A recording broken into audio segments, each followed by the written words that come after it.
The Holocene has ended. What we do now and in the next few years will profoundly affect the next few thousand years.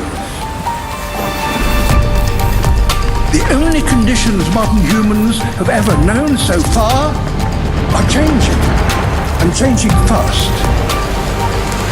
Nothing stays the same on this planet. Everything changes.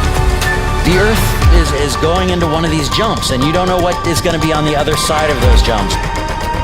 The Earth is always jumping.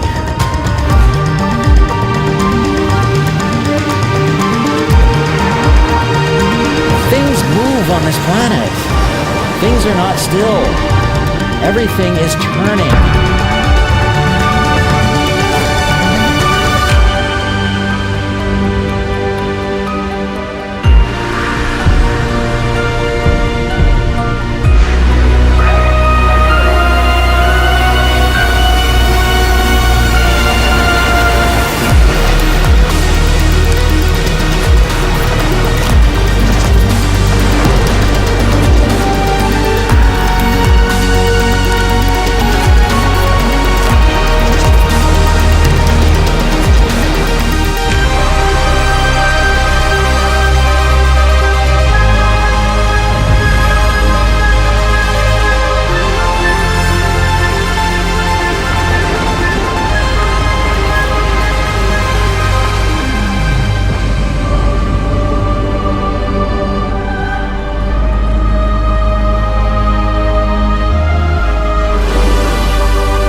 As it begins to run out of fuel, the sun won't simply fade away to nothing.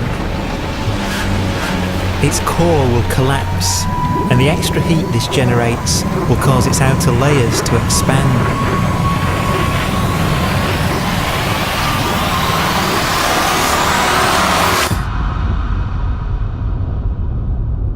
The sun is now dead. Its remains slowly cooling in the freezing temperatures of deep space.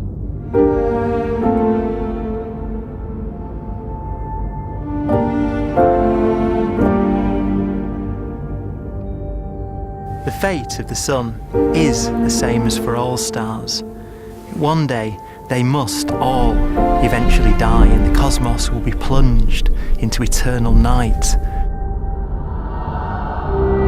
All stars eventually will run out of fuel. The temperature of the universe drops. The stars, one by one, in the night sky will turn off. And there'll be no more new stars created. And so that the universe will end not with a bang, but with a whimper. And not in fire, but in ice.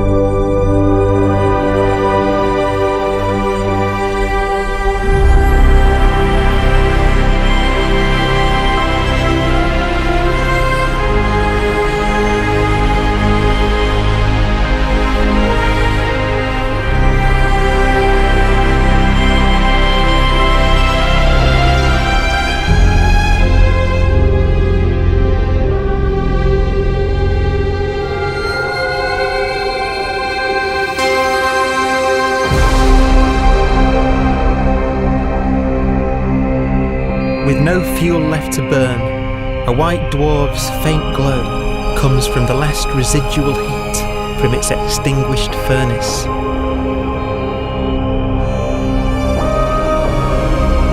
Looking at it from where the Earth is now, it would only generate the same amount of light as the full moon on a clear night.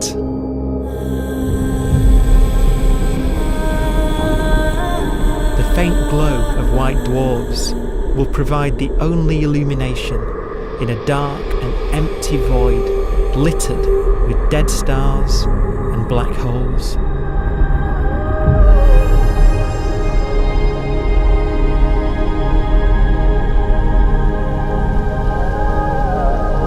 In some ways, it's kind of a ghost universe. It's the corpses, the zombie stars, that will take us into the future.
A black dwarf will be the final fate of those last stars.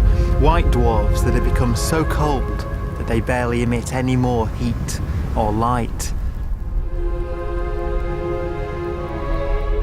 Black dwarfs are dark, dense, decaying balls of degenerate matter, little more than the ashes of stars.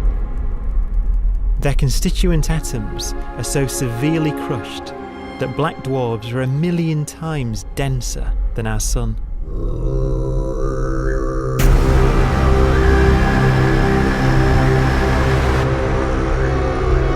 Stars take so long to reach this point, we believe there are currently no black dwarfs in the universe.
We have a pace of life that's based on really the energy available to us now. You could imagine living conscious systems which have a very different pace and therefore can extend out at least a lot farther than you'd imagine otherwise. You could have a living system where if it had a thought every 10 trillion years, that would seem normal. Even if our life dies out, one could imagine at some time arbitrarily far in the future, a fluctuation occurs which allows intelligent life to exist again for a little while. So you might have islands in time of intelligence.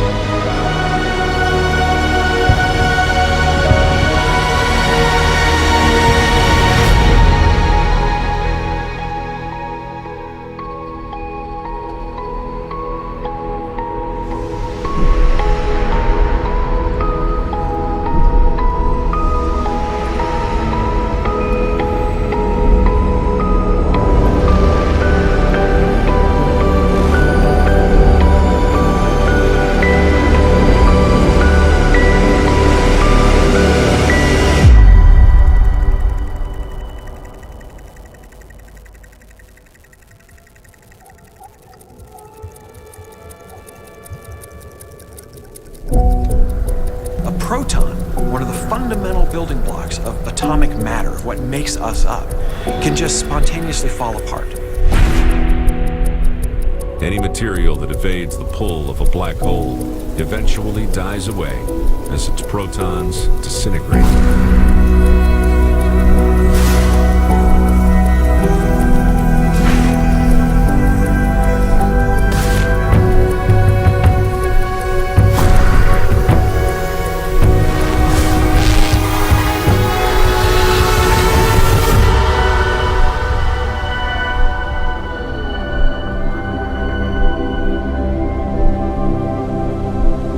The matter inside black dwarfs, the last matter in the universe, will eventually evaporate away and be carried off into the void as radiation, leaving absolutely nothing behind.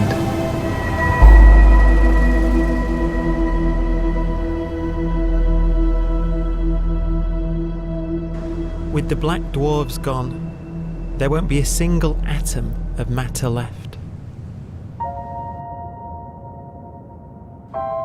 All that will remain of our once rich cosmos will be particles of light and black holes.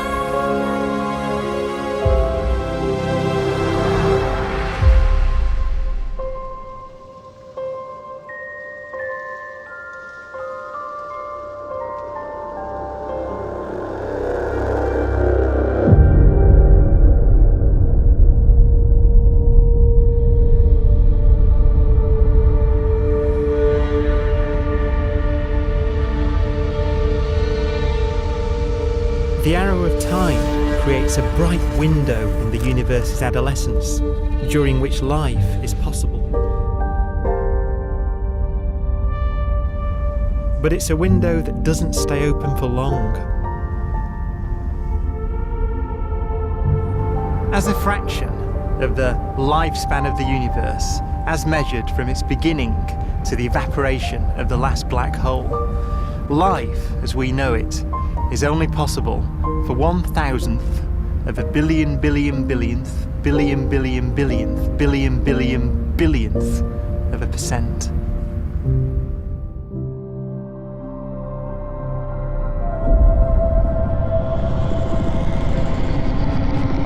Black holes become the fundamental building block of the universe. A galaxy will basically be a supermassive black hole in a center with smaller black holes orbiting it. Zombie galaxies filled with black holes continue to evolve. They'll eat each other and they'll get bigger, and maybe they'll fall into the supermassive black hole and it'll get bigger. The universe will still be an exciting, dynamic place. It's just that the timescales you're talking about are now trillions of years instead of thousands or millions of years.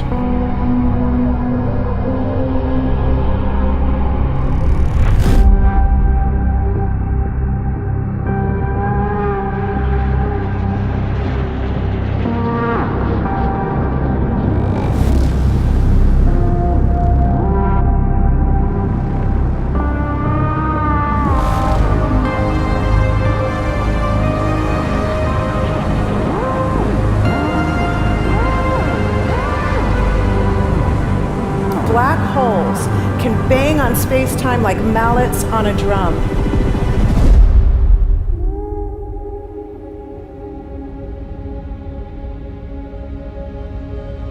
And they have a very characteristic song.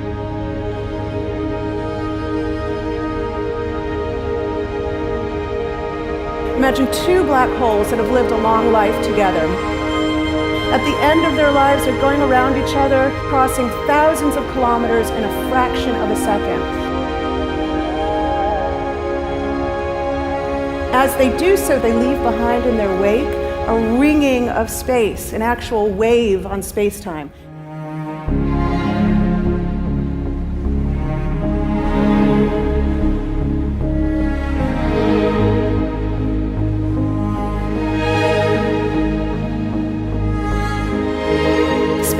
squeezes and stretches as it emanates out from these black holes banging on the universe.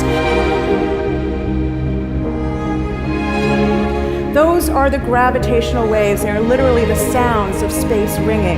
And they will travel out from these black holes at the speed of light as they ring down and coalesce to one spinning, quiet black hole.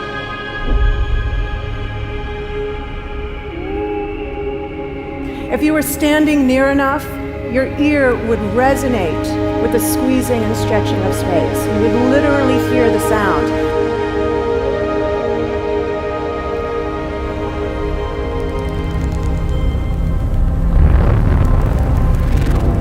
Imagine a lighter black hole falling into a very heavy black hole. The sound you're hearing is a light black hole banging on space each time it gets close.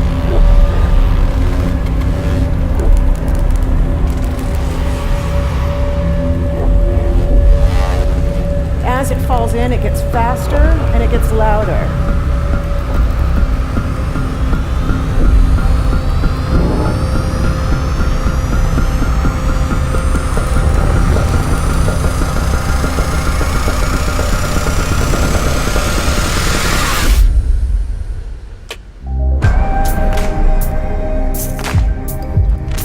Scientists used to think black holes were immortal, but even these will one day die.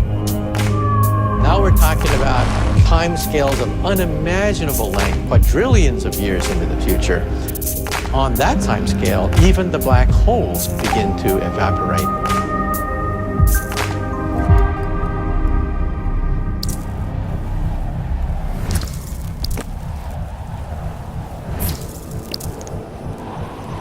According to quantum mechanics, space is filled with virtual particles, antiparticles, that are constantly materializing in pairs, separating, coming together again, and annihilating each other.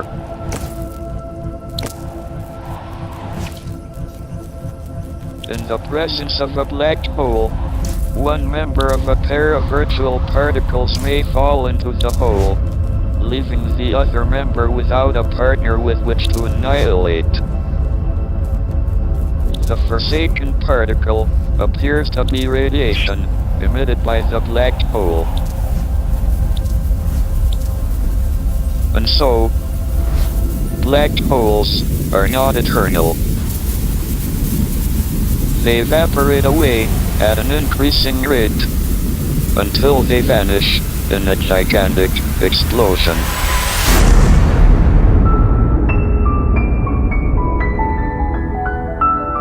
Quantum mechanics has allowed particles and radiation to escape from the ultimate prison, a black hole.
Philosophers and poets have asked the question, will the world end in fire or ice? We can now give an answer. The latest evidence shows that the universe is not slowing down, but it's speeding up out of control. And the universe, we think, will die in ice. Trillions upon trillions of years from now.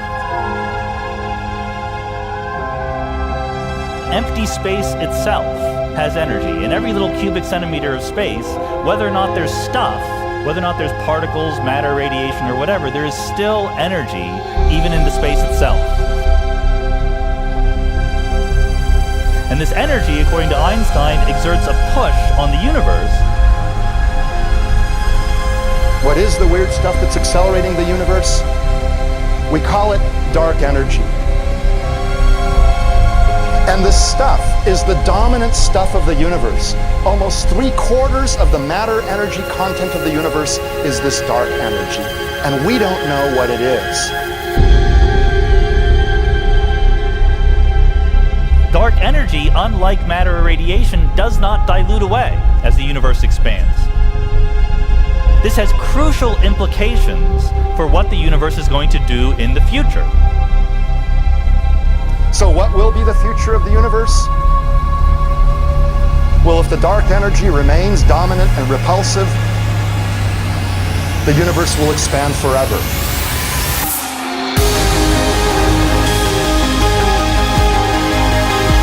Faster and faster and faster with time. A runaway universe. 70% of the energy of the universe resides in empty space, and we don't understand why. But we do know what will happen. If that energy continues to be there, the universe will become cold and dark and empty. That's the future as it might be. We don't know because we don't yet understand the nature of dark energy. Until we do, we won't know the future. We won't even understand our own origins, and that's why we want to know and study this subject.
Does seem to be for an ever colder, ever emptier universe.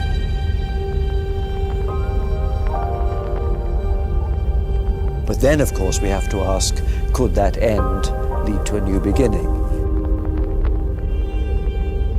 And there are ideas whereby what actually is the end of our universe could in some sense be linked to the beginning of a new one.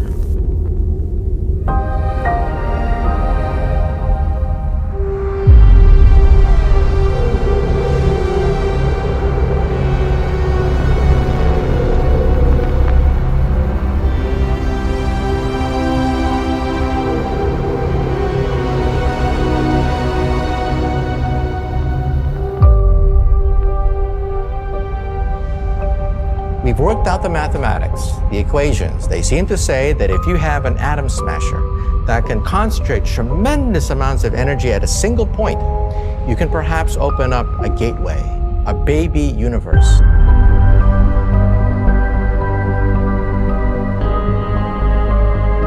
Facing the death of everything there is, this perhaps is their only possibility of escape.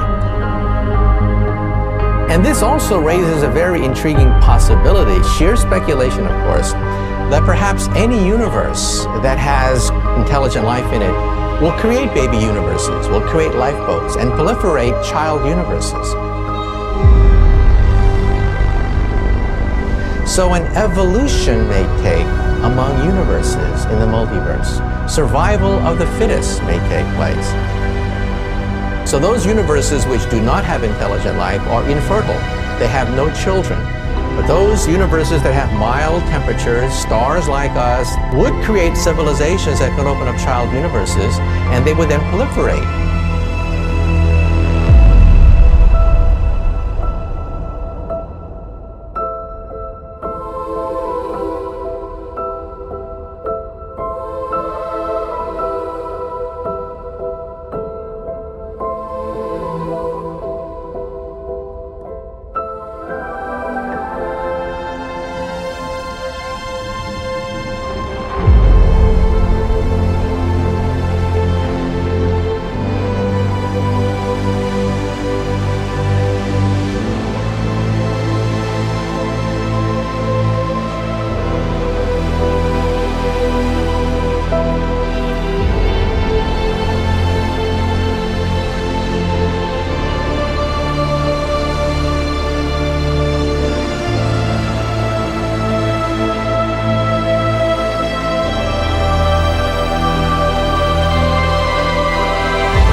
After an unimaginable length of time, even the black holes will have evaporated and the universe will be nothing but a sea of photons gradually tending towards the same temperature as the expansion of the universe cools them towards absolute zero.